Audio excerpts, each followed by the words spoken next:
can you tell us a little bit as just a general update? What have we been working on? What are we focused on as a team? And how's the team doing? General update. Yeah, I mean, I'd be lying if I said everyone's getting an adequate, you know, recommended amount of sleep every night. The team has been working tirelessly around the clock. We are currently focused on user testing for the Genesis Key whitelist blind auction. We're user testing the public sale functionality. We're user testing how you're going to claim profiles. We are actively signing partnerships for brands and personalities and influencers that are going to be represented on NFT.com and are going to be part of our ecosystem. We are working on educational materials, so tutorials, everything from expert level, how to bid, how to get set up, how to check that you've got your tokens on the blockchain, to total entry level, to how someone like my mom or grandmother could maybe get their MetaMask wallet set up, get some ETH in their account, and then join and then submit bids. So there's a lot of stuff in flight, and we continue to, I love to start each day with how are we most fucked? Excuse my French for anyone that doesn't like that, but Alec, you hear me say this. It's very true. A lot of people run meetings and they start meetings and it's all rainbow and sunshine and roses and hey, here's everything we're doing and everything that's going really well. I actually like to start meetings with don't bring me the good news. We can celebrate the good news. It's important to celebrate victories. But I like to start each day with where are we the weakest? Where can we improve the most as a team, as an organization? And, just one of my favorite personal development concepts is we all have lofty goals, either personally or professionally, right? Either, maybe you want to make $1 million or maybe you want to have abs in the gym. And I find that it's not so much about the goal, but it's about progressively getting 1% better every day and becoming the type of person or becoming the type of company capable of achieving that goal. So what I like the most, even though Alec, we're all sleep deprived and working around the clock and working really tirelessly, what I really like and what's really reassuring to me is we are getting better. Yes, are we shipping code that's not perfect? Absolutely. I don't know anyone that ships perfect code all the time.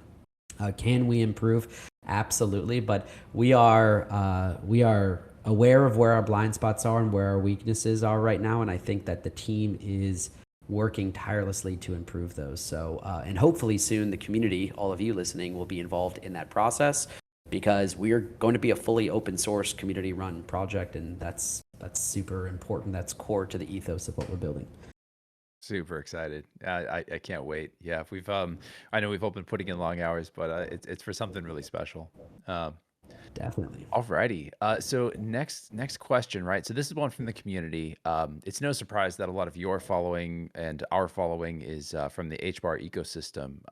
And with the acquisition of my HBAR wallet, can you just shed a little bit of light on, what are some plans for my HBAR wallet as it exists today?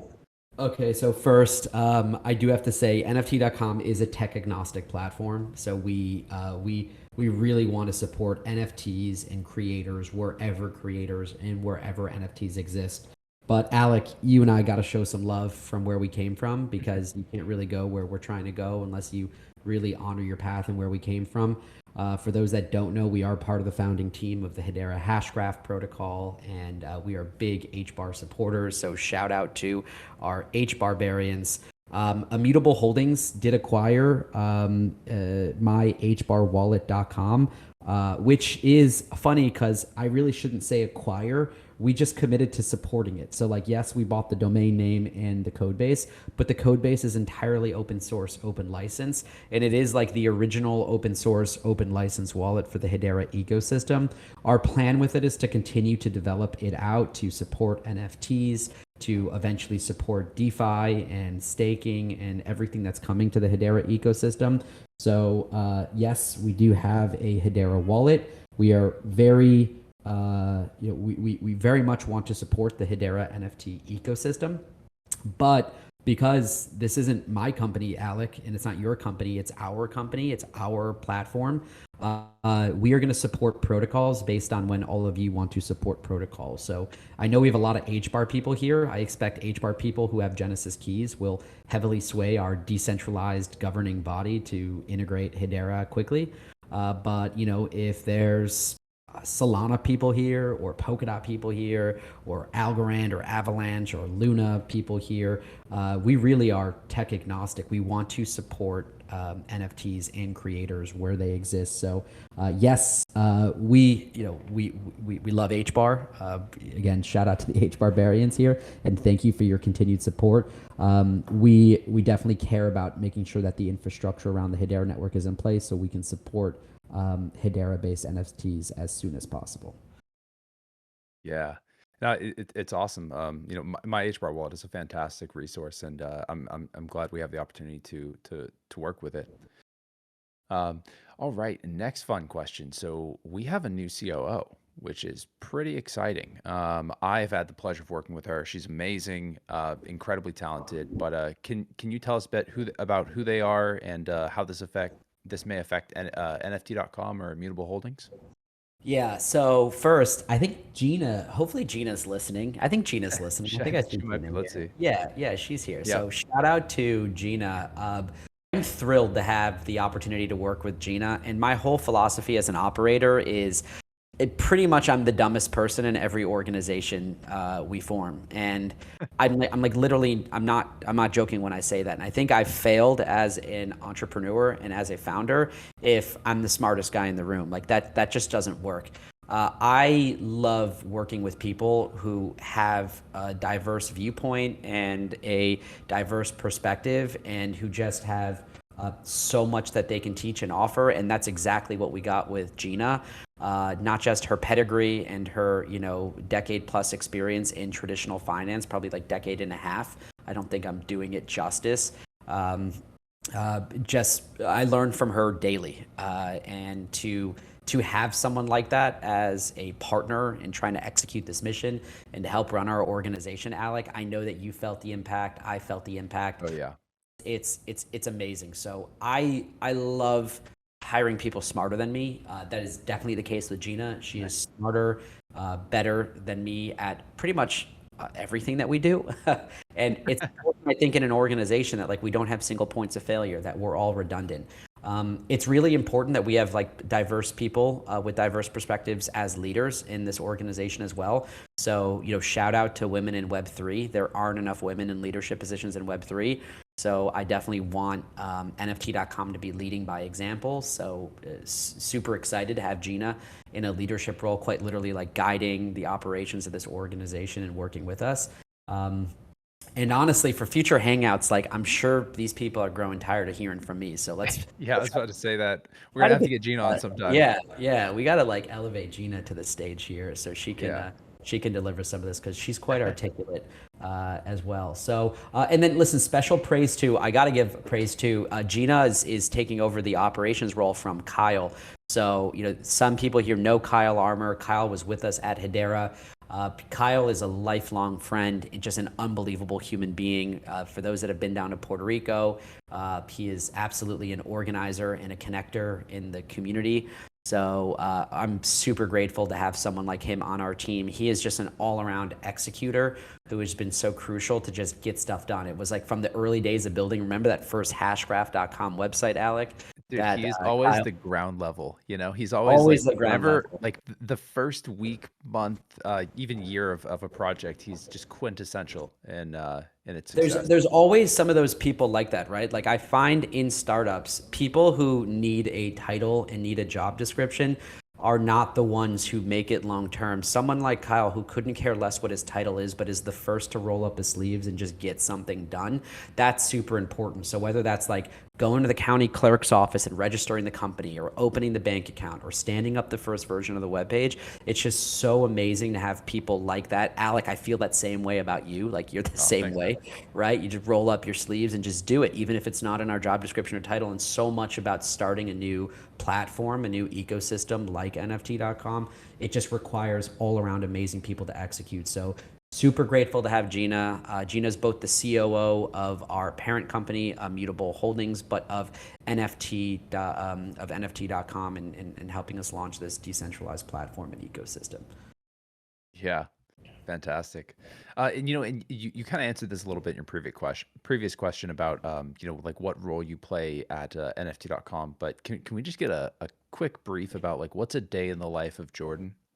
Yeah, so I'm happy to do it, but I have a lot of humility when I say this, that I'm very much on my journey. Like I think everyone listening to this is on theirs.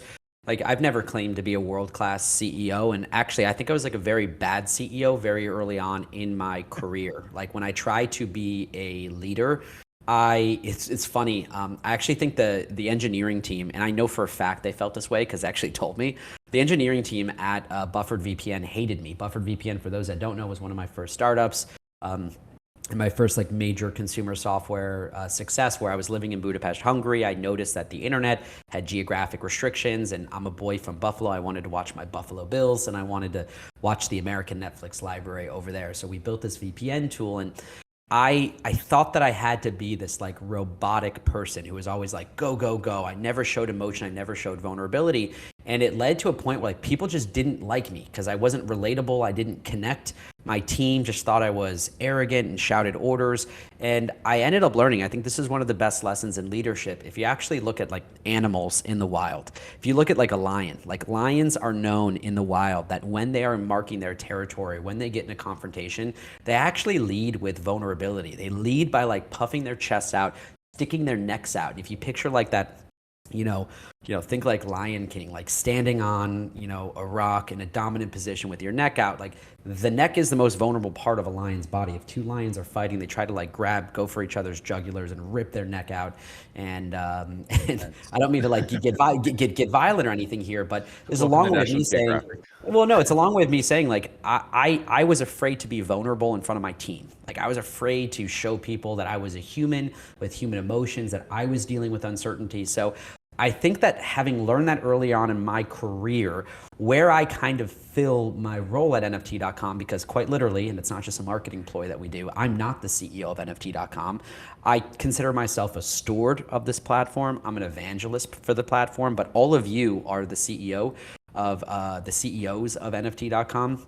We are literally going to be a user-run platform. And what that practically means is like I serve in a leadership role, but I think that leadership role is we established a vision. Our vision is to be a platform for creators by creators with creators in control. To execute on that vision, we need to have amazing people working tirelessly to execute that vision. So recruiting someone like Gina is absolutely something that is a big part of where I spend my time, making sure we've got the best people. I'm going to brag about Gina. She's MIT, super smart, has built, boutique investment banks and has led, major technology investments and overhauls of organizations. And is just absolutely a capable person who needs to be here to help us execute on that vision. Gavin Mai, when we found Gavin, Stanford background, Y Combinator, built one of the first algorithmic stable coins in 2017. Like you need an engineer like Gavin Mai. Gavin's a 10x engineer. 10x engineer meaning like he literally can do the work of 10 engineers. So you need people like that on your team. And honestly, like business of any size is just all about the people. Who is on this team? Who is doing this? And we're a fully docs team. So people know like we're not going to just sell Genesis keys, take the money and go run. Like we're going to be here to execute. Our reputations are on the line. So that's important. So I would say making sure we've got the right people, making sure that people are cared for. I saw Gavin the other day. I'm going to pick on him, but I don't think he'd mind me doing this. Like Gavin got 2 hours of sleep the night before. And I'm like, Gavin, I need you to just turn off your computer, go to bed, and then don't work for 12 hours. Call me in the morning. We'll talk in the morning. And he just like sleep deprived, making sure that, he feels a human connection and that we health first, family first. We have to take care of each other, but we're going to launch this platform. We're going to do it, but making sure that people are cared for, and vision and capitalization, like making sure we've got the money in the bank to be able to do this. Mutable Holdings has fully picked up the bill for building this platform. Everything we build, again, we're open sourcing the code. It's going to be open license, so anyone can fork it or contribute to the code base. But Immutable has been the source of capital for that, and just making sure that we've got Yeah. We've got the lights turned on that people here need W-2 salaries. And we've got that in place. And that's my role. That's my role, man. Amazing. No, great description. Yeah. So, a fun question from the community. Some people have asked a little bit about, what our strategies are. That we're not the only platform in the space that plans to be a marketplace of sorts. Can you tell us a little bit about what NFT.com's plan is to become a dominant force in this space? Yeah. So we've been watching a lot of what's happening in the market, and a lot of it breaks my heart because I think there's been a lot of breakdown in trust with users. Um, let's just address the elephant in the room first, and then we'll talk about some of what we've seen recently. So first, OpenSea quite literally is a Web2 company operating in the Web3 space. They've done a tremendous job building the platform that they've built, but it doesn't operate like a Web3 business. The users do not have a place where their voices can not just be heard, but be enforced from a decision-making perspective. There are not token-based rewards to continue to use that platform, and the 2.5% marketplace fee is pocketed as a profit or as a top-line revenue number that doesn't necessarily get reinvested into the community, but will later just serve to enrich its founders and the venture capitalists who put money behind that platform. That's a lot of what we see as like just at the core being wrong with Web 2. We talked about this on the last Discord hangout, and what we are in a very idealistic way, what we think that Web3 can solve. If you look at the internet in its current form, again, I think I said this on the last hangout, but like it is, read the book Who Owns the Future by Jerome Lanier. The good intentioned people behind the internet as we know it today, in exchange for free web searches, free social networking, free messaging, that we never intended to get to where we are today, where one single individual, Jack Dorsey, regardless of your politics, can deplatform a sitting president, where these tech platforms are completely dominated by a hierarchical group of, frankly, like white 30-something-year-old billionaires who make all the decisions. Data is the oil of the digital economy. Those with the most of it have done the best. And there is a better way. There's a better internet. And I think that is so core to how we become a dominant force in the NFT market. I think understanding the user concerns, literally being user first and creator first, and understanding like what are the complaints that people have with existing platforms that they use today, not just NFT platforms, but other platforms. So at the core, allowing people to not ask people to build a mansion on our piece of land, right? When you're Jack Dorsey, you're owning Twitter, you ask people to build a mansion, build your Twitter following on my property, right? Same thing with Instagram. You're doing it on Facebook's property. Allowing someone to mint their presence through a token is not just a symbolic way of saying, here, you own a token, to be NFT.com/Alec or NFT.com/Nike. But like quite literally, they own that page. They own that page through ownership of an NFT, this ERC 721 token that quite literally says that they own that page. When they log into it, it's because they have it in their wallet and they control the keys to that page. So I think that that's very powerful. What will enable us to get users and what will enable us to get adoption is when you use an existing NFT platform. We've had the opportunity, I think one of the things that has excited me the most of you can see me talking through Doodle 9724. Shout out to the Doodles, just an amazing community, an amazing group of people. The Doodles have added hundreds of millions of dollars of value to OpenSea. They don't have an account manager. They don't have a direct line to quite literally anyone at the company, which is astonishing. They don't own equity in OpenSea. They're not vesting options. They don't get reward points.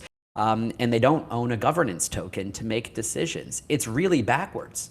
They're literally driving a lot of that transactional volume. They've personally, as creators, have helped make the founders of OpenSea and Andreessen Horowitz, one of the largest entities on the cap table, tens of millions of dollars through the transactions through it. The same is true for Gary Vee and VeeFriends and the Artifact Group at CloneX and the Bored Ape Yacht Club and the CryptoPunks and the World of Women. These are creators who are disenfranchised. They don't have a voice. The same is true for YouTubers. The same is true for Instagrammers. The same is true for TikTokers. That's why I refer to OpenSea as a Web 2 platform in what is now becoming a Web 3 world. So where we think we can become dominant is allowing users and creators to govern, allowing them to accrue value. Like quite literally being early, accruing value by being early. Alec, remember when like Binance launched in 2017, the coin was 25 cents?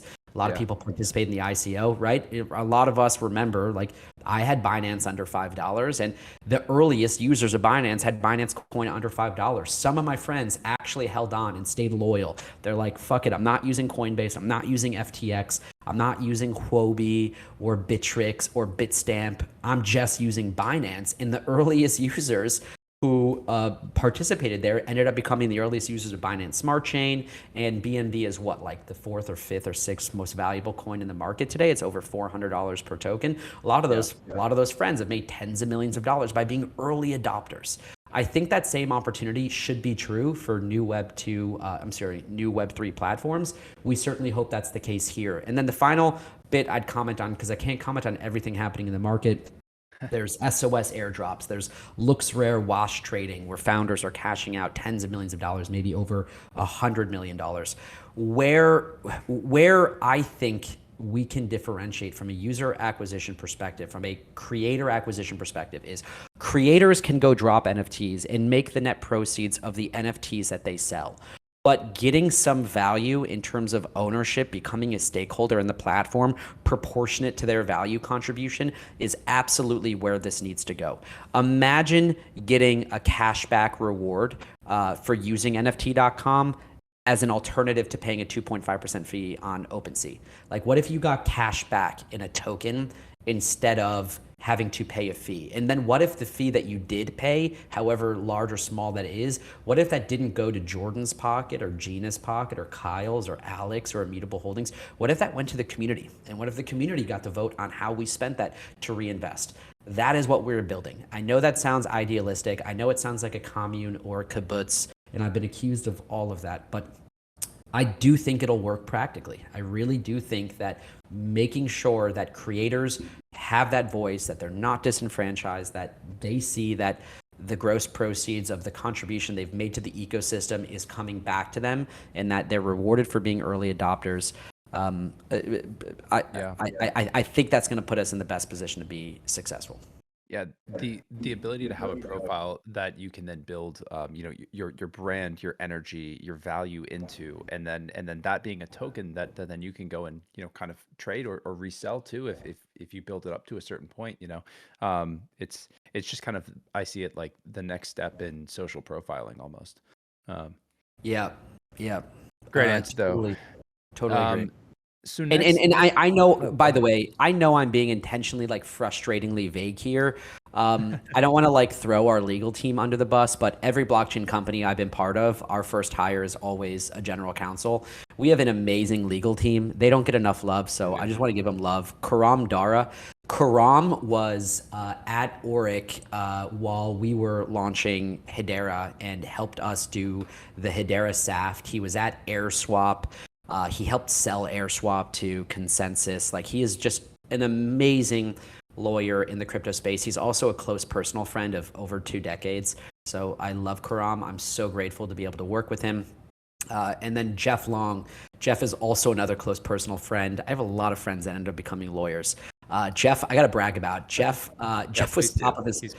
Jeff was top of his class at Harvard Law, gets a JD at Harvard. But before all that, let me back up. When I did not finish school, Jeff finished his undergrad at Georgetown in 2.5 years, decides to then go to Columbia just to make us all feel bad, to get a master's in economics and public policy, and then becomes and then joins us as here at Immutable to help with our legal team. So we are incredibly grateful to have those kind of folks on board with us. But unfortunately, due to legal reasons, I can't talk about everything that we're going to do. I can kind of comment conceptually because I can't be making forward-looking statements and all of that stuff. So I Yeah. want to say more, Alec, to your I'm question. glad you've shouted that out though. You know, like we run into the same problem in Discord. There's so much we want to say, but it's the time will come. The You know, second the lawyers let us say it, we're going to say it. yeah, I'm gonna do it. Okay. While we're talking about team, by the way, we get some questions about our dev talent. Can you talk a little bit about maybe like the size of the team for NFT.com as well as the size of our dev team? Yeah, so maybe I'm not going to comment on size because I don't even know if I know the exact number of people on our engineering team. But we're more than, I believe we're more than a dozen people on product and engineering right now.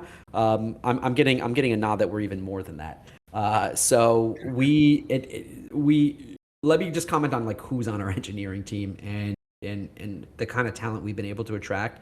So first, like you need a lead engineer to be able to build an amazing team around. For us, that's Gavin. I find that the best engineers want to be working with other really great engineers, and Gavin's just a person who, if you're an engineer listening to this, you want to work around, you want to work close with.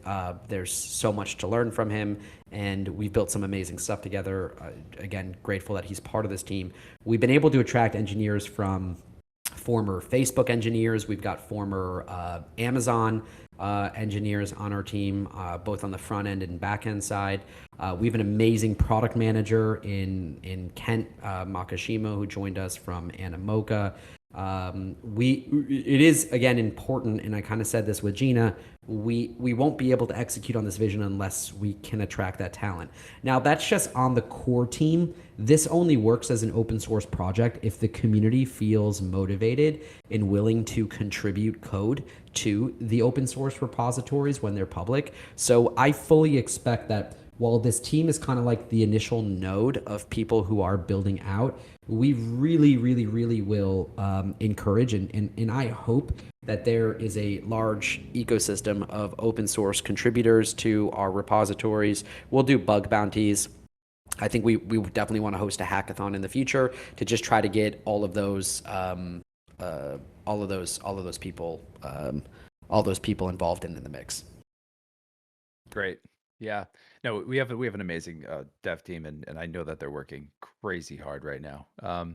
So I guess moving on to some of like the Genesis key related and like the launch and leading up to the blind auction, we have some questions here too. I guess the one of the big ones we get a lot is why a DAO for NFTs? Like what's kind of the reasoning behind that? Yeah, so it's kind of core to the vision of again, if you are I think if you care about your users, you will have, you will leverage a decentralized autonomous organization at some point in the future. Alec, I kind of walked through this like Web 1, Web 2, Web 3, and maybe it's worth doing just real quick right here. Like Web 1 was about every organization needs a web presence, right? Remember that? That's like 1994, 1995, even earlier than that, right? Every small business needs a web page. I'm talking like those old HTML web pages that had like pictures of cats and didn't do very much. Like, hey, your church needs to be online. Your synagogue needs to be online. The bakery down the street needs to be online. The school needs to be online. We got to get everyone in the community online. Every organization is going to have a web presence. Web 2 was like, okay, every organization needs to be social with its customers or clients, right? That was like KPMG now needs to tweet. Who would have thought KPMG would be tweeting now? KPMG tweets, crazy, right? KPMG has a Facebook page. Deloitte, McKinsey, right? Like, the churches, the synagogues, the youth groups, everyone's got a group. Everyone's got a Facebook page. Everyone's got a TikTok or an Instagram, right? Kevin O'Leary is TikToking right now. He's actually pretty good at it, much better than me, which is probably why I'm mentioning it. I'm a bad TikToker.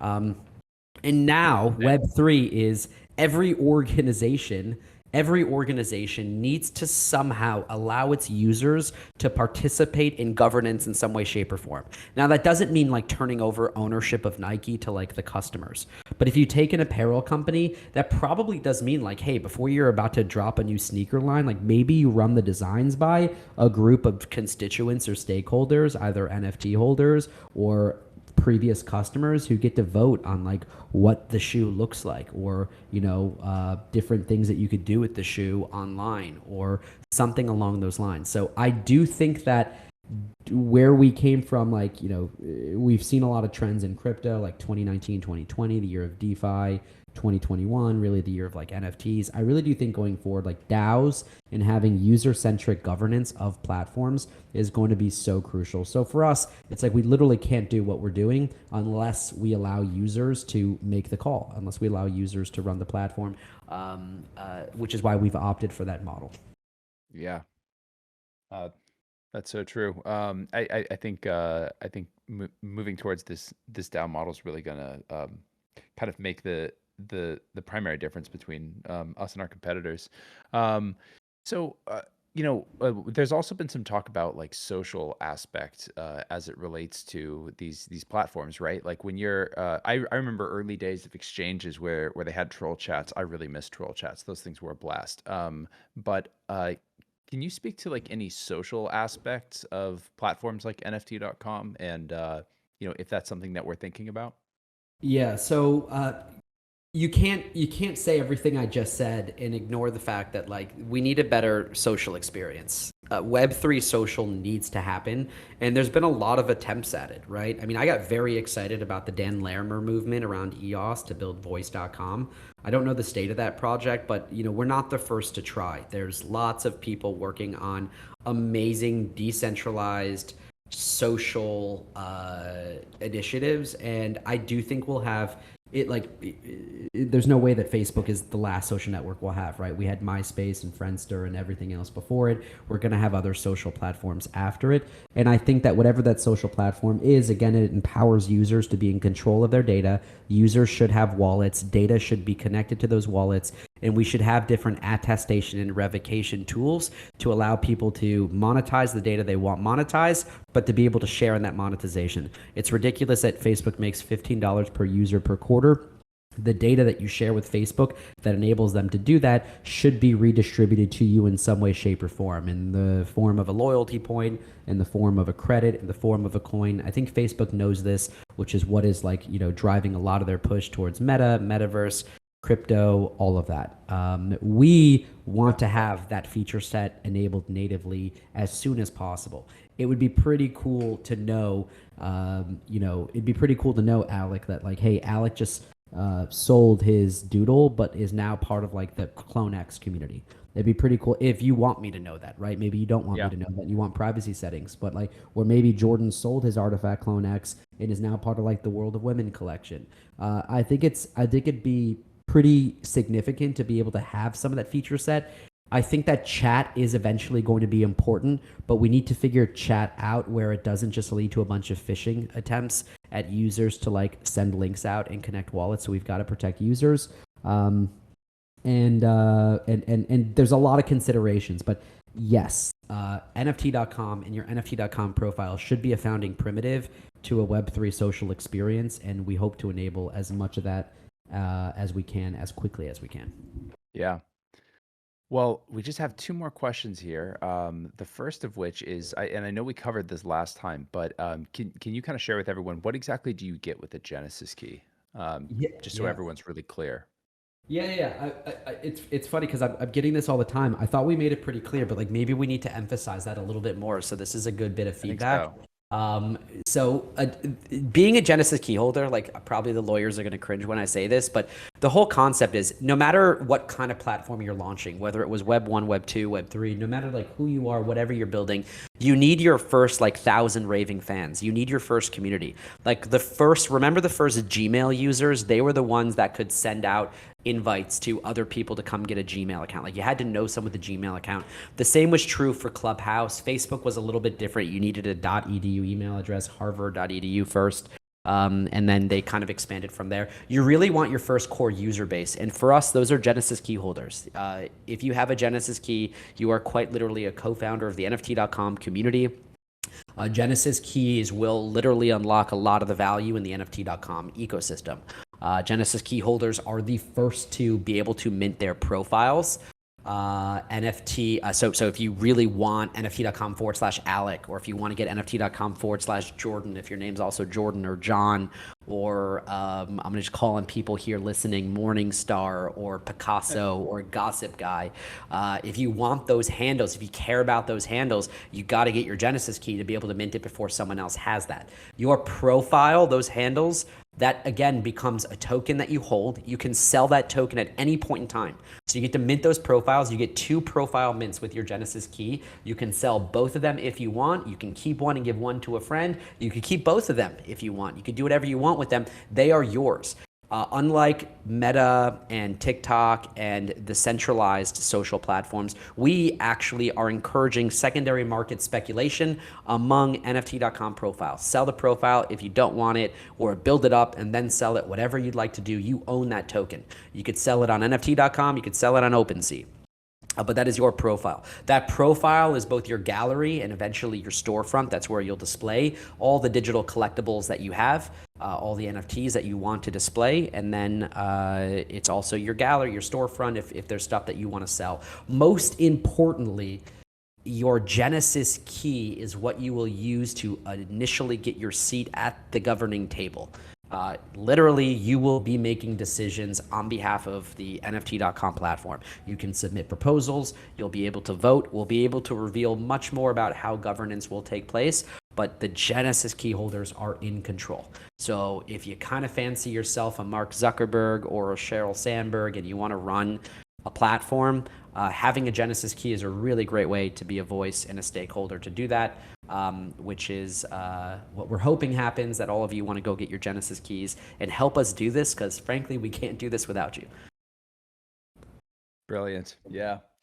And as our final question here, there's been a lot of talk about like domain ownership and such. What's going on with NFT.com as it in terms of like ownership as it pertains to the domain itself?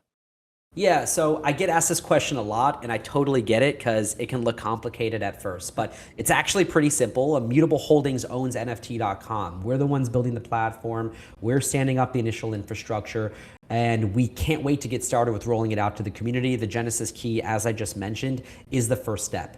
The confusion I really think, is that the domain is a URL. It's the doorstep to the NFT.com platform. So again, I get it. It's a huge asset for us. Formal legal ownership of the URL actually sits in an IP holding LLC, which Immutable Holdings fully controls, and we own half of it. And the rest of NFT.com, we own it, we control it. It's 100%. So we're really excited to be able to be in this position, to be able to build this really valuable domain name. But the other thing that I'd mention is NFT.com is too good of a domain name to belong to Jordan or Alec or Gina or Immutable Holdings. It really does belong to our community. It really belongs to all of you who come and add value to it and make what we all want it to be. So I am very, very, very excited that this platform is finally coming to be. It really is. It's kind of cliche to say this, but it's like the platform for the people, by the people. I couldn't be more excited to be this close to finally getting it into market. It's been a long time, as you know, Alec. Same, man. It's so exciting. I can't believe we're here. We've been working for quite some time, and we know the road ahead is daunting, but we couldn't have a better team to be working with on it. I would like to say, as we kind of wrap things up, the lawyers tell me that I have to add this at the end. This is just a discussion, by the way. Please feel free to reach out to us. You can hit us up at support@nft.com, and we will absolutely reply to emails. Any forward-looking statements and such. This is all discussion, so just had to throw that in there. But yeah, any outside of that, I think we pretty much tackled everything on my list here. Any closing thoughts, Jordan, or anything you want to say to the community before we sign off? Yeah, you have a great radio voice. I love it. Thank I think you need to podcast. I'll whatever microphone you've got, is just amplifying that voice. So I don't think I sound nearly as good as you do, but thank you everyone for being here. If you have any additional questions, please reach out to the team, follow us or join the Discord. You're already in the Discord, but send a note in general. The team will not be DMing you. We will not be DMing you because of Never. security concerns. So just please write in general or one of the channels and we can have a conversation fully open and in public. No one from the team will DM you. If someone is DMing you, it is not me. It is not Alec. Those are hackers and scammers trying to steal your cryptos. We will not be doing that. So be very careful with DMs on Discord. Yeah. Stay safe out there, y'all.